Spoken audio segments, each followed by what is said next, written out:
Yo, man, yo, guys. Welcome to FKU Africa Podcast. This is your host here, Maneza F8, coming to you. I'm live in Cape Town, in the Western Cape, South Africa. That's where I'm at, man. We're keeping it cool, we're keeping it real out here. Yeah, man. It's been a crazy week, yo. We finally started recording the new podcast. I promised you on the previous episode, me and my brother Miles the God. Check that out, man. Check it out. The name of the podcast is Spola Namazocho podcast. Check it out on YouTube. I'll post the link on the description for you to check it out if you can. We had recorded 2 episodes already, but they are not up yet. We're gonna start putting up the episodes on the beginning of the following month, which is the month of August.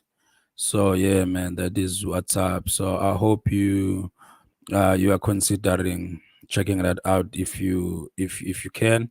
Also, don't forget to subscribe to this one if you are watching it, or even if you are listening it to it. I'm going to put it out on Spotify, Apple Podcast, Google Podcast, on my website manezafa.co.za.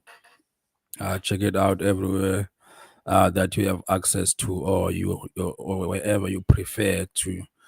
Check that out, man. So also don't forget to support the podcast by checking out if you are an artist and you are interested in making music and you want your music to reach masses, by the way of Spotify, by the way of I Apple Podcast, Google, or whatever.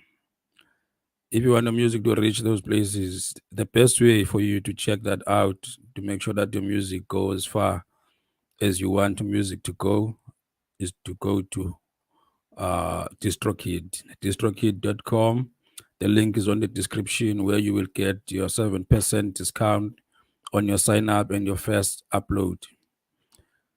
So don't miss that opportunity. In that way, you support the podcast. I will get something with that because you were going to do it anyway. So you might as well put something here, you know. So let's get back to the topic of today, man.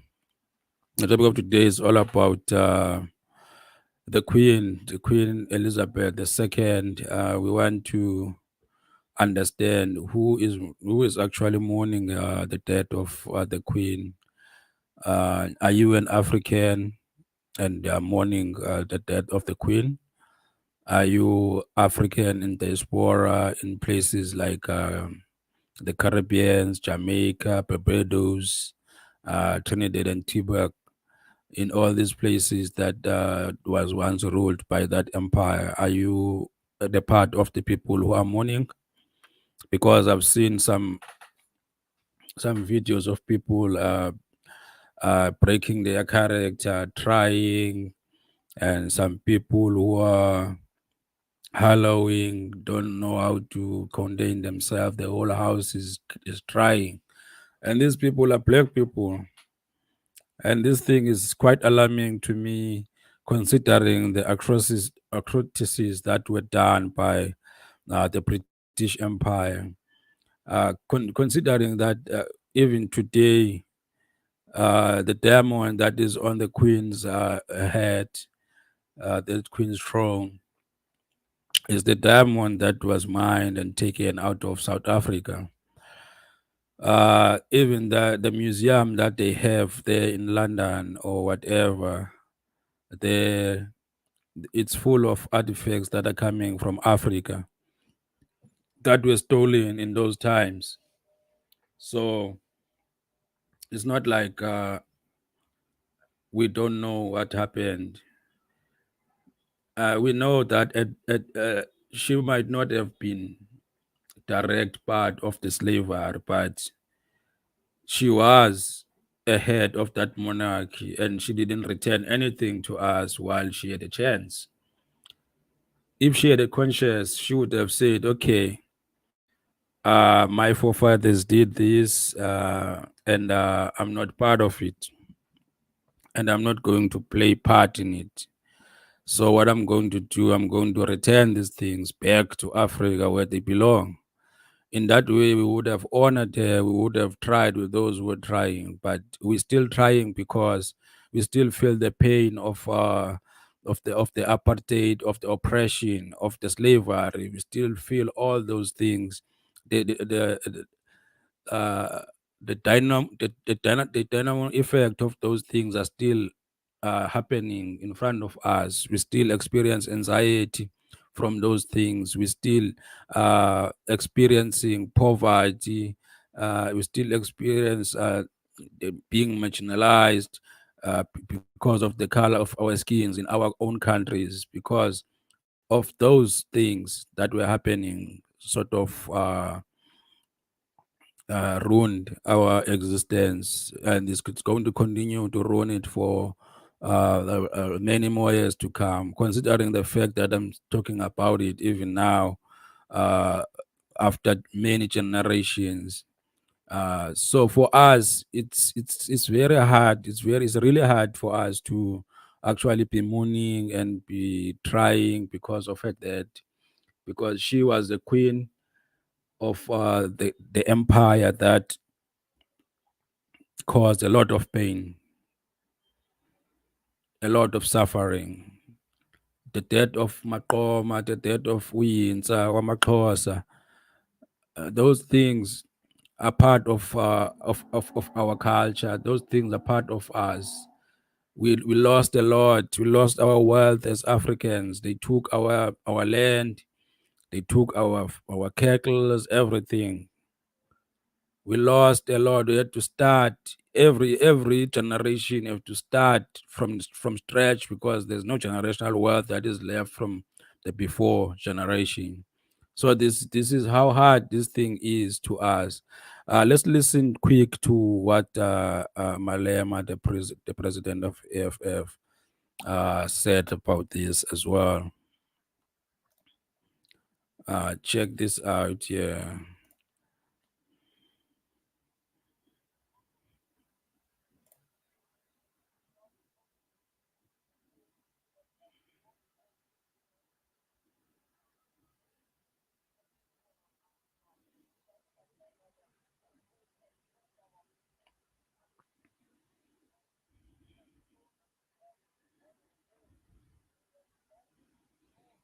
Exactly what I was saying. A stolen good, which means that diamond that is on her head.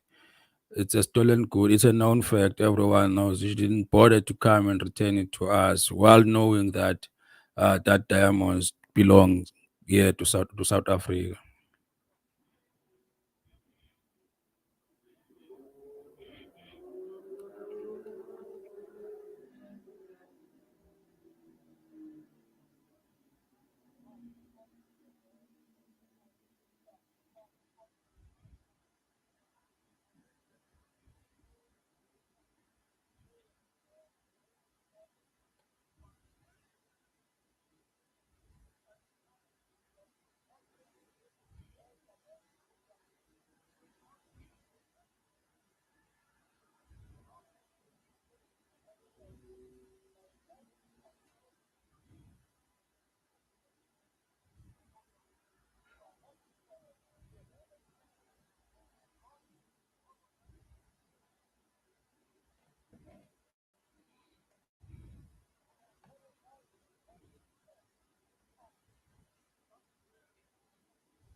Exactly what I was talking about.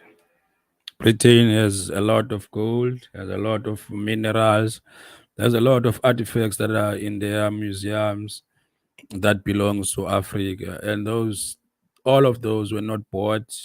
All of those were not taken kindly. They were ripped out of Africa. They were ripped out of India, out of Caribbean.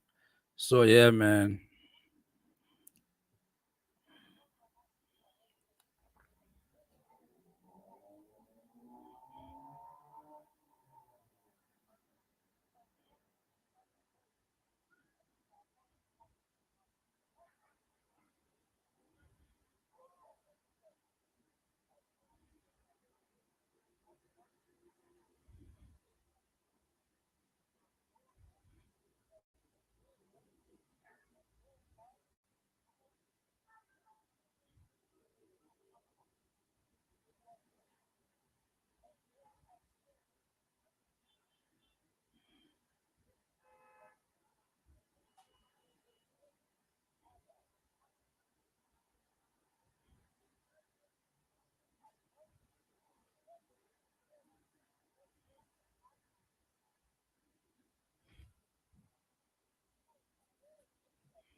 Yeah, that's really something that you need to take in your head. It's very important to understand that piece of history that us as Africans throughout Africa, we didn't use the surname system.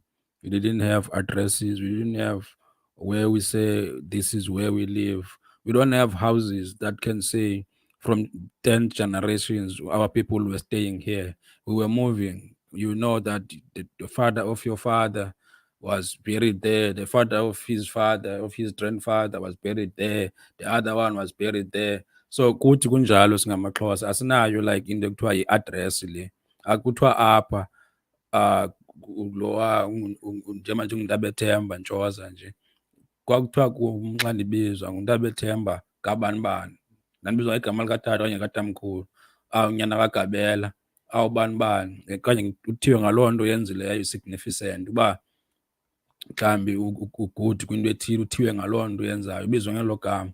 Yayingekho into ye-surname. I-surname zize namabhulu apha kuthi and then sazi-embreyisa thina as i-Africans.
Okay, that's going on and on about certain things that I'm not going to talk about now.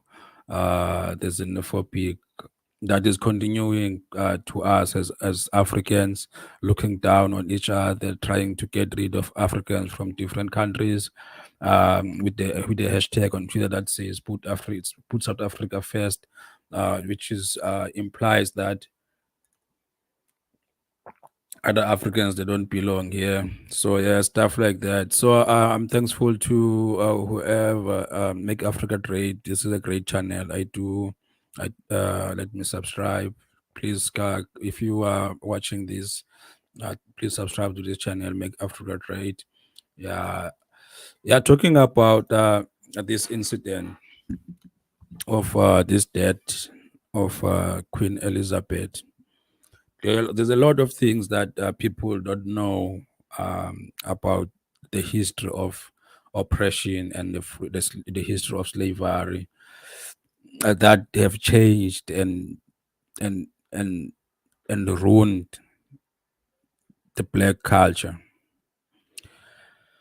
The African culture is a very, very, very rich culture. We have so many things to offer. We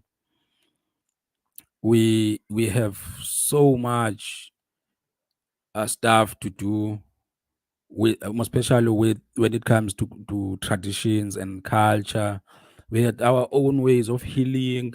We have our own ways of protecting our animals, of hunting, just using your senses. We were so much hyper. What is the right word for this? We we knew everything what was happening around us. We knew when the winter is coming. We knew when the summer is coming. We knew when was the right time to harvest. We knew what was the right time to start planting. You just look at the animal and you would see that this animal is sick of some sort. You just look maybe on the bottom of the food and see, okay, this is what this animal is suffering from, and you know what to do with kind of plants you will put together to make sure that the animal is healed. You put something on their mouth, or you wrap it in their food. Those things are still happening in the rural areas, like where I'm from in the Eastern Cape. There are people who are like, even in my family, we still have goats, we still have donkeys and few cattle. So uh, when I was growing up, more especially at that time, we had a lot of cattle, a lot of goats, and a lot of donkeys. So what I'm talking about now is something that I know. I could spot the animal and see that this animal is sick. Uyibone nje, ihamba nje ukuba, this animal is not what it usually is. You can see, uyibone nje mhlambi ngendlela elele ngayo uba this is not normal, iyagula, izawufa. Siyiseze amayeza, siyiqabe something ezinyaweni, so that izokwazi uba iphile. So we lost a lot of these things because of I wouldn't say uba we lost culture because uh amangesi, because those things were happening while I was growing up in just, let's say, 10, 20 years ago. Those things were happening that had nothing to do with i-